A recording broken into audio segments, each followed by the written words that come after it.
हैं, बच्चे हैं, उनका विवाह, उनकी पढ़ाई लिखाई, उनका जीवन पोषण करना, समाज को देखकर चलना, सब कुछ करते करते और पहुंचते वो भी वहीं पे। और देखिए भगवान भाव के भूखे हैं।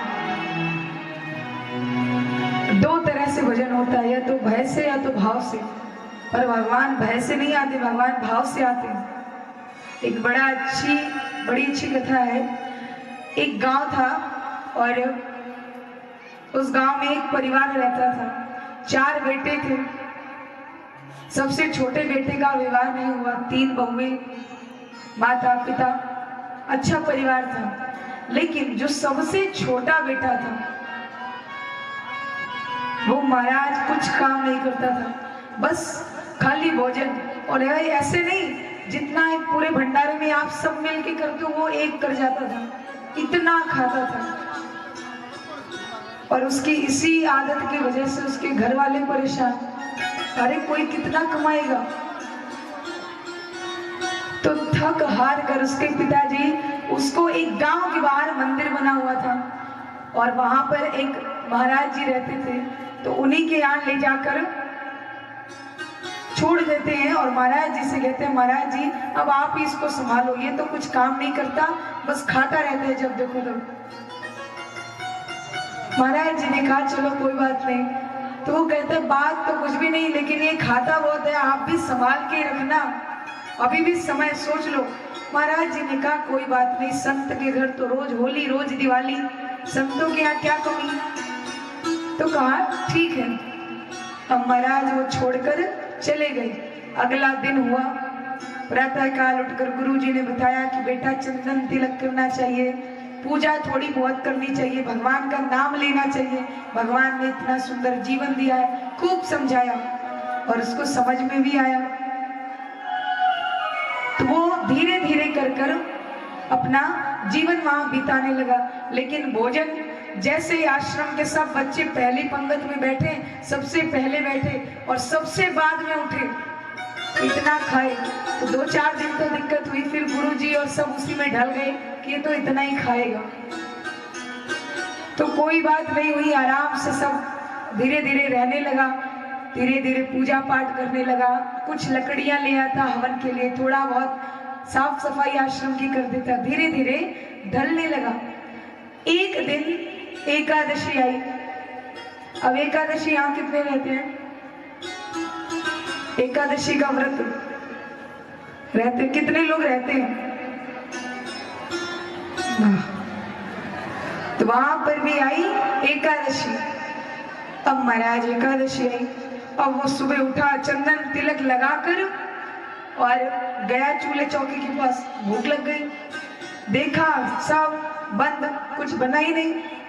सीधे गुरुजी के पास गया, कहा गुरुजी आज तो सब बंद है, क्या है?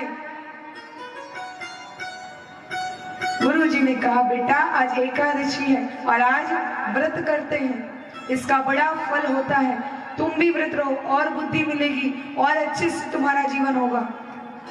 और आज फलाहार करते हैं बस।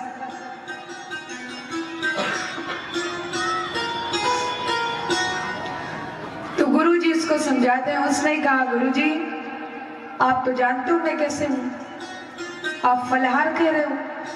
गुरुजी ने कहा कोई बात नहीं बेटा, एक दिन की तो बात है, रह ले, एक दिन में कुछ नहीं होता। उसने कहा कुछ नहीं होता, अरे अगर मैं आज एकादशी रह गया तो कल द्वादशी नहीं देखूंगा, मैं तो नहीं बचूंगा। गुरुजी ने बड़ा समझाया, लेकिन बेचारा वो भी क्या करता। गुरुजी ने थक कर कहा कि चलो ठीक है कोई बात नहीं। भंडारी को बुलाया और कहा कि इसको इसके हिसाब भर का 10 किलो 5 किलो जो इसको लगे राशन दे दो।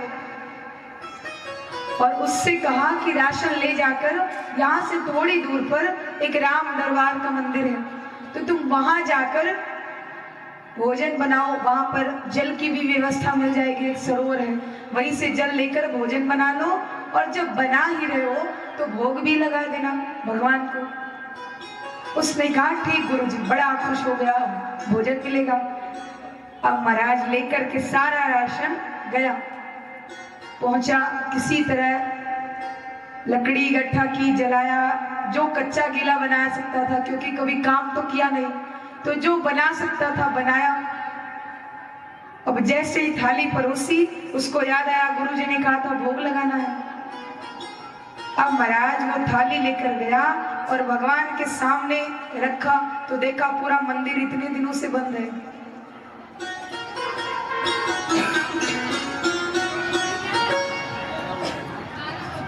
तो इतने दिनों से मंदिर बंद है, गया साफ सफाई की और थाली रखी और अब भगवान को बुला रहे।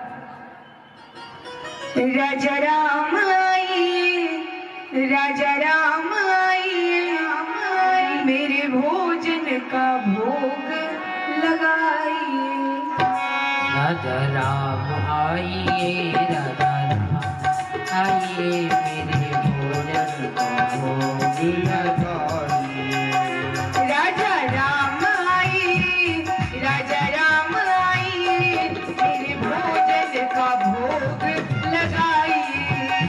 राजा राम आइए, राजा राम आइए, मेरे भोजन का भोग लगाइए।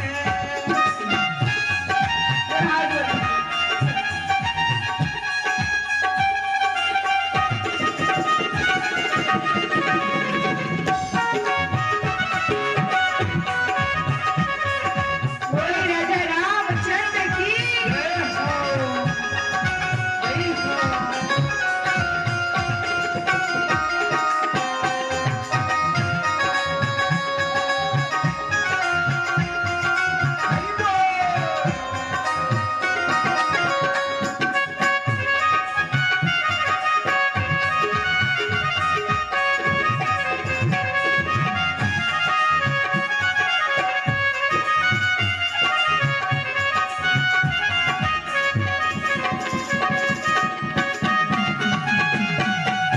अमर भगवान को बुला रहे, राजा राम आइए, राजा राम आइए, और भगवान आ ही नहीं रहे। तो वो कहता है सुनो, ऐसे मत बैठो, जो कच्चा गीला बना है उसको खाओ, क्योंकि मुझे तो बनाना आता नहीं। अब वो सोच रहा है कि भगवान कब आएंगे, आचमनी करूंगा, पर्दा लगाऊंगा, आरती दिखाऊंगा। तो वो भगवान से कहता है कि प्रभु आचमनी अर्घान आरती यहाँ यही मेहमानी, आचमनी अर्घान आरती यहाँ यही मेहमानी। आचमनी आरती यहाँ यही मेहमानी, आचमनी अर्घान आरती यहाँ यही मेहमानी। आचमनी निर्घाने आरती यहाँ यही मेहमानी। रूखी रोटी खाओ प्रेम से, रूखी रोटी खाओ प्रेम से, पियो नदी का पानी। राजा राम आइए, राजा राम आइए, मेरे भोजन का भोग लगाइए। राजा राम आइए, राजा राम आइए, मेरे भोजन का भोग लगाइए। अब महाराज उसने कहा कि मैंने कुछ बनाया तो है नहीं, ना आचमन ना अर्घा ना आरती, कुछ भी नहीं है, जो है खाओ। अब भी भगवान नहीं आए तो वो कह रहा है कि ये सोच रहे होंगे कच्चा गीला क्यों खाऊं। तो वो भगवान से कहता है कि सुनो, पूड़ी और कचौड़ी प्रभु जी हमने नहीं बनाई, पूड़ी और कचौड़ी प्रभु जी हमने नहीं बनाई, प्रभु जी हमने नहीं बनाई, पूड़ी और कचौड़ी प्रभु जी हमने नहीं बनाई।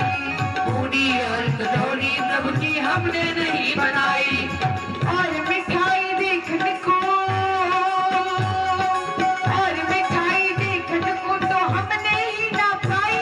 राजा राम आइए, राजा राम आइए, मेरे भोजन का भोग लगाइए। राजा राम आइए, राजा राम आइए, मेरे भोजन का भोग लगाइए। अब महाराज उसने इतना तक कह दिया कि पूड़ी कचौड़ी कुछ भी नहीं है, लेकिन फिर भी भगवान नहीं आए। अब वो कह रहे हैं कि ये सोच रहे होंगे अभी मंदिर में बनेगा और इतनी सारी जगह मेरे मंदिर है, सब जगह भोजन बनेगा, तो मैं उसको खाऊंगा, कच्चा गीला क्यों खाऊं। तो वो कहता है सुनो, भूल करोगे तो तज दोगे भोजन रूखे सूखे, भूल करोगे तो तज दोगे भोजन रूखी सूखी, भूल करोगे तो तज दोगे भोजन रूखे सूखे।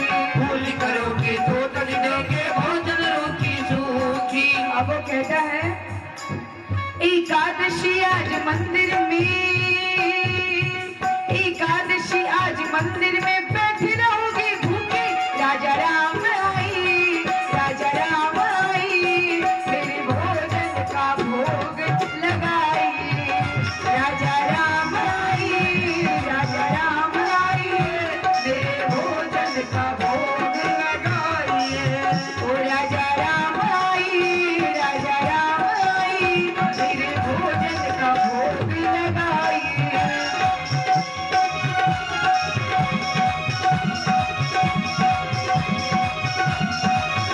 मेरे भोजन का भोग लगाइए, मेरे भोजन का भोग लगाइए, मेरे भोजन का भोग लगाइए, मेरे भोजन का भोग लगाइए, मेरे भोजन का भोग लगाइए।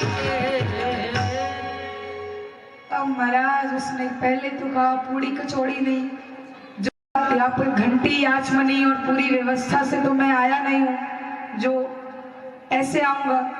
और तीसरी बात कि अगर तुम सोच रहे हो कि मैं एक कच्चा गीला क्यों खाऊं, अभी मंदिर में बनेगा, तो आज इस गलत फहमी में मत रहना।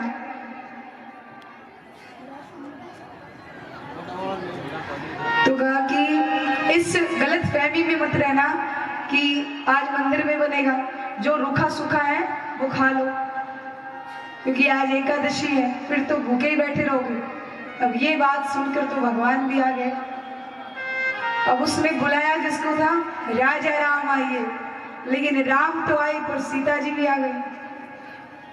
अब उसने जैसे ही राम जी को देखा, नीलाम भुज श्यामल कोमलांगम, नील सरोरु नीलमणि नील नील श्याम, लाजई तन शोभा कोटि कोटि सतकाम। ऐसे भगवान राम एक टक देखे जा रहे हैं, देखे जा रहा है, पलक तक नहीं झपक रहा, बड़ी देर तक देखा। अब जब नजर सीता जी पे गई तो कहा भाई साहब एक बात बताओ, ये कौन है? राम जी ने कहा ये मेरी धर्म पत्नी है। उसने कहा अच्छा, तो इनको किसने बुला लिया? राम जी ने कहा बुलाया क्या, ये मेरे साथ ही रहती है। उसने कहा अच्छा, पर गुरु जी ने तो कहा था कि एक भगवान है, आप तो दो हो, लेकिन चलो कोई बात नहीं, अब आ गए हो तो बैठो खाओ। अब बैठाया और प्रेम से भगवान को पवा रहा है। भगवान भोजन करते हैं और जाने लगे तो वो कहता है कि देखो आज तो इतना बुलाया, अगली बार से बुलाऊंगा नहीं, एक बार में आ जाना। राम जी ने कहा ठीक है, चले गए। आश्रम गया, धीरे धीरे फिर दिन बीते और करते करते फिर 15 दिन बाद आई एकादशी। अब महाराज फिर एकादशी आई, फिर भंडारी ने राशन परोसा। उसने कहा सुनो भंडारी, एक नहीं दो भगवान आते हैं तो थोड़ा राशन बढ़ाओ, मैं थोड़ा भूखा रह गया था उस दिन। उसने कहा अच्छा, उसको लगा पेट नहीं भरा होगा, है तो कम अकल का ही, तो उसने 2-4 किलो और बढ़ा दिया। गया बनाया और फिर बुला रहा है, राजा राम आई, सीता राम आई, मेरे भोजन का भोग लगाइए। अब की बार राजा राम आइए, सीता राम आइए, और जैसा कहा था एक बार में आना, तुरंत भगवान आ गए। लेकिन राम जी सीता जी तो आए, पर अब लक्ष्मण जी भी आ गए। अब महाराज फिर एक को बुलाया तो 2 आ गए, 2 को बुलाया तो तीसरा आ गया। अब उसने प्रणाम किया। जब लक्ष्मण जी को देखा, कहा ये कौन है, ये तो तुम्हारी धर्मपत्नी नहीं लगती। उसने कहा अरे ये धर्मपत्नी नहीं, ये मेरा अनुज है, मेरा छोटा भाई है लक्ष्मण। कहा अच्छा, तो ये भी तुम्हारे साथ ही रहते हैं? उसने कहा हाँ। वो कहता है कि तुम लोग पता नहीं कैसे हो, मेरी थोड़ी बहुत एकादशी तो करा ही देते हो, तो अब आए हो तो खाओ। बैठाया, भोजन कराया, जाने लगे। उसने कहा कि अब सुनो, अब की बार आओगे कितने ये बताओ, क्योंकि कोई पक्का तो है नहीं तुम्हारा। 1 को बुलाओ 2 आता है, 2 को बुलाओ 3 आता है। पता नहीं किसके भगवान के चक्कर में गुरुजी ने भी टांग दिया, नहीं तो अच्छे से बनाता खाता निकल जाता।